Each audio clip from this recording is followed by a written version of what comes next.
Vous parlez d'une pardon, d'une alliance Arabie Saoudite, Israël, Émirats, États-Unis et Israël contre une menace iranienne active sur le croissant chiite, la Caspienne, la Méditerranée, la rébellion Houthi au Yémen, etc.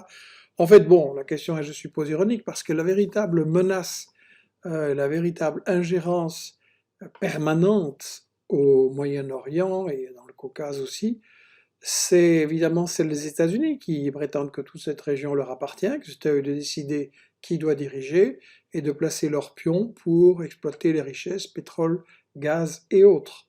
Donc là aussi, le rapport de force a changé.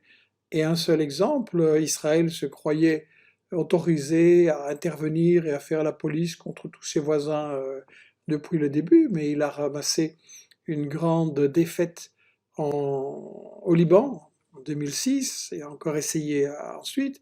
Et donc là, le rapport de force a changé. Et effectivement, la résistance, dont le Hezbollah est, à mes yeux, la, la force majeure sur le terrain dans cette région, la résistance à cet impérialisme, il faut bien l'appeler par son nom, ne cesse d'augmenter, de se maintenir. Et au Yémen aussi, l'agression saoudienne, hypocritement soutenue par les États-Unis et la France, ne parvient pas à l'emporter. Et c'est effectivement une très très grande souffrance pour ce peuple. Et je crois qu'on aurait besoin d'un beaucoup plus grand mouvement de solidarité avec le peuple du Yémen.